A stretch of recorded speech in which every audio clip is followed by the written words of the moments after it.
stories here this morning.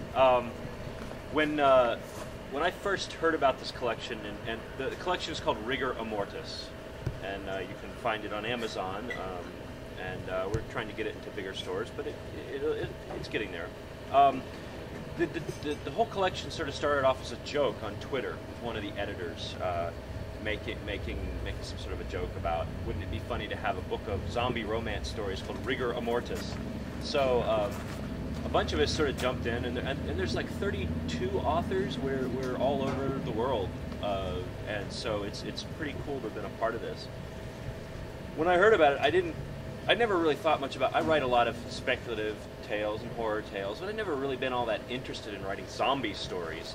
The zombie movies always kind of end, and they kind of always go the same way. But I never really was going to write erotica either, so this was sort of a double first here. So my story is called Take It Off, and here we go. Gina had made a good living as a stripper when she was alive, but the money was even better now that she was dead. She barely recalled the days before the virus baked her brain and necrotized her flesh, but she still loved the illicit thrill of the dance and the crisp snap of the client's 20 proffered from the edge of the stage. There were plenty of clubs where she could dance, and at the rate the virus was spreading, more every day. The clientele was always a mixture of other necros and a few curious warm bloods who lusted for the mottled sheen of curvy blue flesh. Their wallets were stuffed with cash. Gina needed the money. Being dead didn't mean you could get by without the necessities, a roof over your head, brains to eat, an internet connection. So she dubbed herself Bloody Jenny and danced at Flesh, Rotten John's, and Bare Brains 5 nights a week. It was Friday, and she straddled a gore-slick pole at Bare Brains, grinding to a DJ Euro remix of Sexual Healing.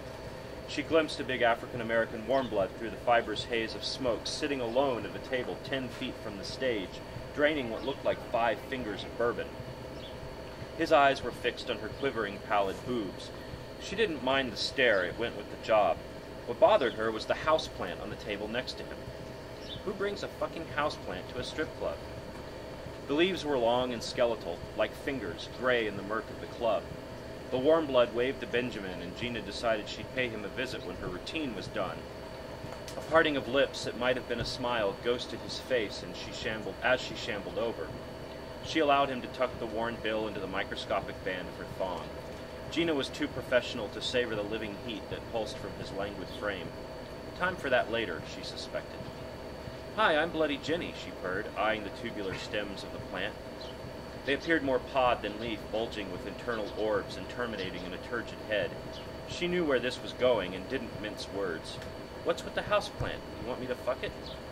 The client laughed, but the sound was pounded by the thrumming techno-blast. "I'm Dr. Devon. Nice to meet you, Jenny," he shouted to make himself heard. "Can we go someplace private?" A doctor. They usually tipped well. She would humor him, both for the tip and to learn what the fuck he was doing with a potted plant in a necro strip club. She took Dr. Devon to room 5. It was a little bigger than the others. Some clubs just curtained off spaces and threw down greasy mattresses, but each private room at Bare Brains had 4 walls and a saloon-style door. An intimate haven, even if the ceiling watched with its hidden cameras. Gina invited him to sit on the bed next to her and circled her nipple with a finger more bone than flesh. She felt only a dull scrape, but hoped it was turning him on. "You want to take my temperature, doctor?" she teased, hoping he wouldn't ask for anything oral. Her jaw was feeling loose tonight. Gingerly, Dr. Devon set the plant between them. "I actually kind of do want you to fuck the plant."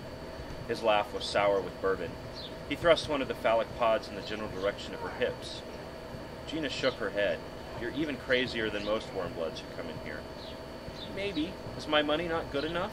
He thumbed a wad of cash, all hundreds, easily $2K. Gina tried to play it cool. It was a whole week's pay. She peeled off her thong but kept her lopsided smile. "Okay, honey, but if you want me to do you too, it'll be extra." Dr. Devon waved his assent and pushed the plant closer. Gina thrust her hips and raked her fingers across her belly. Strips of flesh peeled back in loose, maggoty tatters. Damn, she'd have to be careful until she fed again. Devon gave her another silly grin as she carefully inserted one of the pods into her rotting vulva. The plant shuddered. Gina didn't care for the bristly, invasive feel of the thing. She reached down to yank it out, and the pod split, sloshing warm and wet inside her. She threw the spent pod on the bed. What the fuck is this? Dr. Devon stared at her crotch, his grin stretching into a full-blown smile. Take it off, he murmured, eyeing the dangling bits of skin she'd accidentally raked away. Take it all off. Gina looked down to see the rotting flaps of her skin shrivel and blacken. Beneath glowed a flush of lurid pink. Morbid gristles sloughed away, revealing virginal expanses of silken skin growing before her shrunken eyes. It works! The silicu of the modified Raphanus sativus are the perfect applicators. A tingling spread from the root of her spine to the base of her skull. She almost lost herself in the electric pleasure, but something in her spongified brain recoiled at this reblossoming of her human meat. What kind of fucking doctor are you? I'm a scientist. I work for the CDC, Jenny. I've cured you of the virus. You're going to be alive again. Gina didn't hesitate. She snatched up the houseplant and smashed the heavy pod on Dr. Devon's head, cracking the skull. Warm blood splashed against her newly budding breasts. Licking her still pale lips, she pried open the wound with her sharp, bony fingers. Fuck that, she snarled between mouthfuls of tender, pink-gray flesh. She still liked the taste. Thank you.